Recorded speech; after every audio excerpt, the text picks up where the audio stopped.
Western futures closed at 94.3. That was the tape reading objective I marked at 72.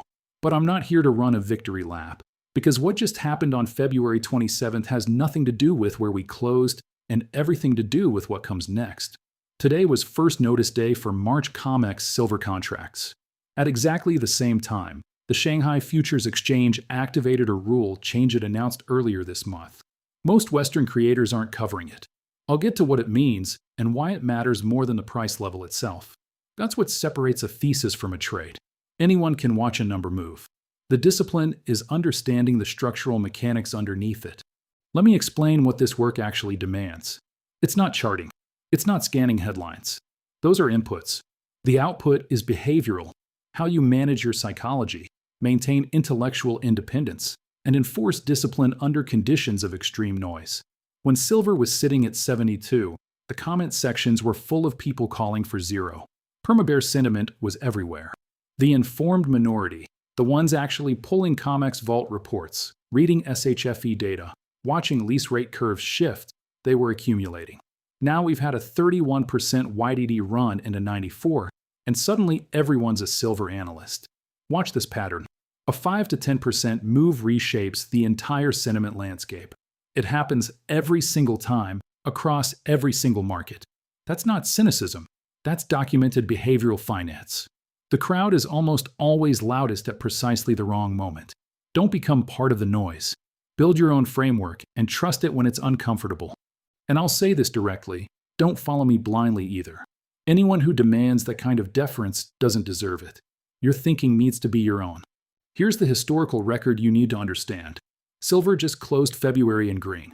That marks 10 consecutive monthly green closes. The last time silver strung together a streak this persistent was the run into 1980, when price moved from $6 to $50 in 18 months during the Hunt Brothers accumulation cycle. That was a 733% rally before a violent reversal. Gold just made history. 8 consecutive monthly record closes. Not 7, 8. According to The Street, the longest monthly winning streak in gold's recorded trading history. Western spot gold, $5,278 as of February 27th.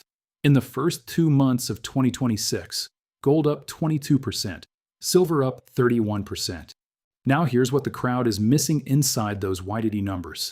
According to the CFTC's most recent COD data, managed money net longs in silver futures hit a 23-month low of just 4,491 contracts in early February. Think about what that means. Price is at a near record level. Speculative positioning is near a 2-year floor. This rally is not being driven by hedge fund momentum chasing.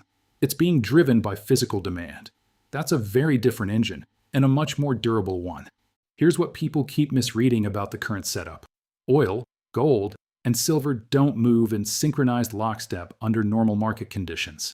They're priced in different currencies, respond to different supply dynamics, trade across different time zones. When they converge simultaneously, markets are transmitting a signal that doesn't fit a tidy macro narrative. The signal right now is Iran. Trump went on record stating dissatisfaction with Iran's negotiating posture. The U.S. State Department issued a formal statement confirming Americans have been taken hostage. China, a nation managing over $3 trillion in foreign reserves, issued evacuation advisories for its citizens. When China tells its nationals to leave a country, that's not bureaucratic routine. $650 billion was added to the precious metals market capitalization in the hours following those headlines. Gold and silver are pricing scenarios most mainstream analysts won't state publicly: oil supply disruption, Strait of Hormuz closure risk, currency depreciation across emerging market sovereigns.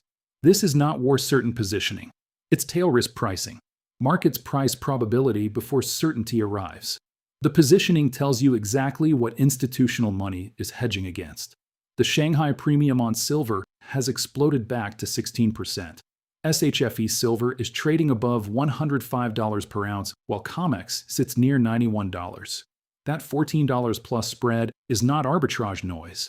That's not a temporary inefficiency waiting to close. That is physical silver and paper silver being valued in 2 entirely different realities by 2 entirely different classes of buyer. The premium compressed briefly. Then it blew back out wider. Every time that pattern repeats at a higher baseline, the market is revealing something. The physical market is winning the argument, and the paper market is struggling to keep pace. Now let's get into the paper market mechanics, because this is where most retail participants have no visibility. CME experienced technical disruptions earlier this week. Reports indicate over 30,000 silver contracts changed hands during a halt window, a number that, in any functional exchange, would require a full transparency review. The February 26th Vault report came out shortly after. COMEX registered silver rose 2.3 million ounces to 88.4 million total. Asahi contributed 824,000, Loomis 964,000, StoneX 307,000, Brinks 111,000. That looks like a build-up. But read the eligible column.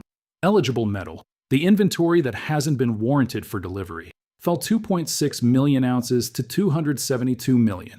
Net result, a 306,000 ounce net outflow. Total COMEX silver now stands at 360.3 million ounces. Here's the critical number for March. Open interest on silver futures has fallen from 162,000 contracts a month ago to approximately 118,000 now. That's a 27% collapse, while price climbed from the low 80s to 94. The conventional interpretation is bearish. That interpretation is wrong here. Winners don't voluntarily exit winning positions. The entities leaving are the commercials, the actual industrial hedgers, mining operations, and refiners. They're migrating to OTC bilateral arrangements because COMEX margin requirements have become structurally punitive and the execution environment is broken. High-frequency algorithmic traders have gamed every microstructure angle simultaneously, front-running, latency arbitrage, synthetic spread extraction, until the exchange became uneconomical for the participants it was originally built to serve. When legitimate hedgers abandon an exchange, downstream effects are predictable. Dealers can no longer properly hedge their own inventory exposure. Balance sheets weaken. That stress transmits directly to the retail participant. Inflated bid-ask spreads when you buy, lowball buyback offers when you sell, and extended settlement timelines that weren't disclosed when you opened the account. That's not a conspiracy theory. That's how operational stress migrates through a distribution chain. One more operational point, and I raise this because people ask regularly. If a dealer is quoting you zero-cost or near-zero-cost storage, ask yourself a simple question. What is their actual business model? Storage has real overhead, physical security, insurance, regulatory compliance, staff. When a dealer subsidizes that cost, they're monetizing the relationship through a different mechanism, typically a wide, non-negotiable buyback spread that only becomes visible when you try to exit. You place your metal in their depository, and when you want liquidity, you discover the terms of that relationship were never symmetric. Storage decisions and acquisition decisions are independent. Keep them that way. The institution holding your metal should have no financial interest in whether you buy more or sell out. When the same entity acts as custodian, dealer, and buyback counterparty, the conflict of interest is not theoretical, it's structural.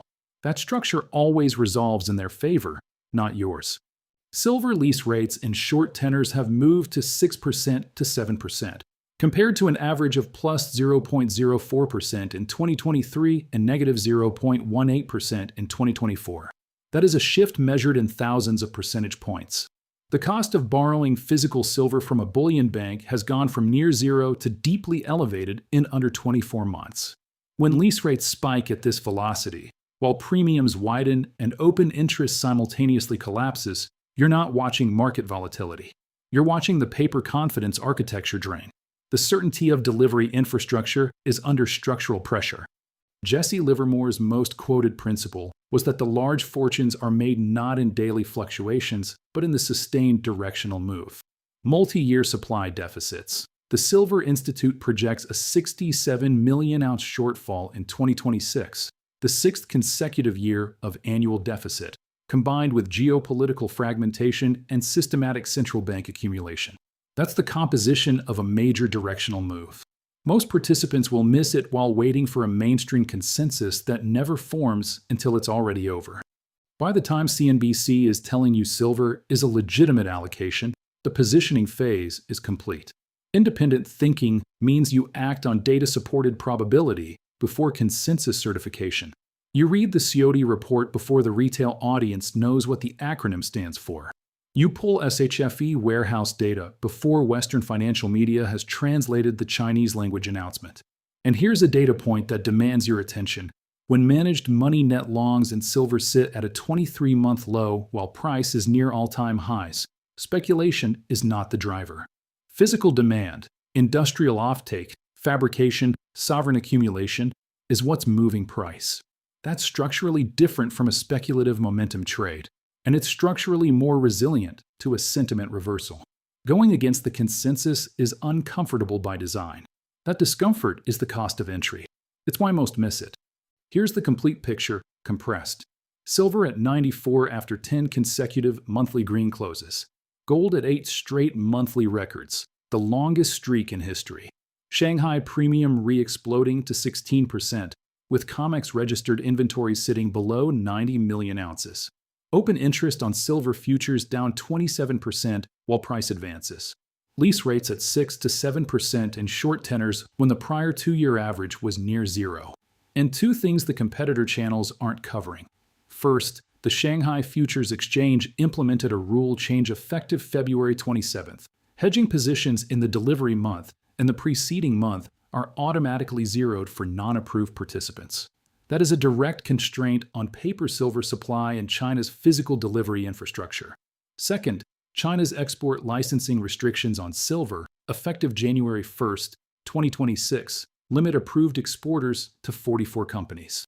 The world's largest refined silver producer has effectively restricted outbound supply. Bank of America's head of metals research, Michael Widmer, placed a price target range of $135 to $309 per ounce on silver before year-end. That's not a fringe call.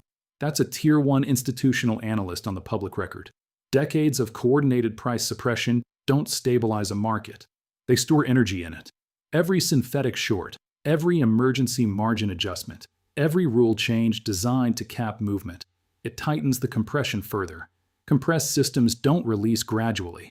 They release suddenly, in ways that catch most participants fully flat. Verify everything I've said. Pull the COMEX vault reports yourself. Read the SHFE announcement. Check the CIOT. Track Shanghai premiums independently. Develop your own analytical framework. Not mine, not anyone else's. And be deliberate about where you store.